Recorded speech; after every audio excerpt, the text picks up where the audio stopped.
కాకతీయ ఏమేంటి చెప్పు. చేపలు, fish, chicken fry, mutton. Okay సరే.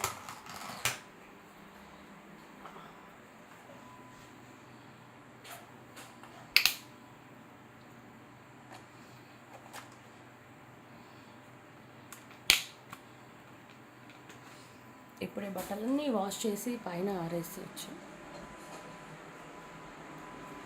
వచ్చారు కదా చుట్టాలు మా ఇంటికి. తేజ, ఈశ్వర్, ఇంకా కనీసం అంట్లు కూడా ఏం హెల్ప్ చేయలేదు. మొత్తం అవినే తోముకున్నాడు. 3-4 రోజులు బోల్డ్ అని అంట్లు. వెళ్ళిపోయేటప్పుడు తేజ మాత్రం జస్ట్ ఆ పైన వీళ్ళు మందు తాగినవన్నీ తీసి కింద పెట్టాడు. ఒక్కరోజు తేజగాడు ఈశ్వర్ లేకుండా ఉండలేక విజయవాడ నుంచి ఈశ్వర్ గారిని పిలుచుకొని ఇక్కడికి రాను పోను ఛార్జీలు వాడికి మొత్తం పెట్టుకుని, వాడికి మందు అంతా మేము తిండి పెట్టుకుని, వాడికి సపోర్ట్ చేసుకుంటూ ప్రతి విషయం వాడికి సపోర్ట్ చేసుకుంటున్నాను. నాకు అర్థం కాదు, నా ఫ్యామిలీ మెంబర్స్ ఈశ్వర్ గారికి ఇంతగానో ఎందుకు సపోర్ట్ చేస్తారు, నన్ను ఎందుకు అసలుకే పట్టించుకోరు అని. వాడిని అంతా లవ్ చేస్తారు, నన్ను మాత్రం ఫుల్ హేట్ చేస్తారు.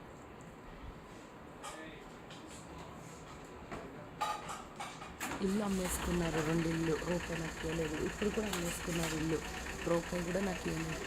కానీ మా తమ్ముడు మాత్రం పెళ్లి రోజు అని బట్టలు కొనుక్కోమని 2,000 ఇచ్చాడు. 2 లక్షలకి అమ్ముకున్నారు, ఇంకెంతకు అమ్ముకున్నారో తెలీదు.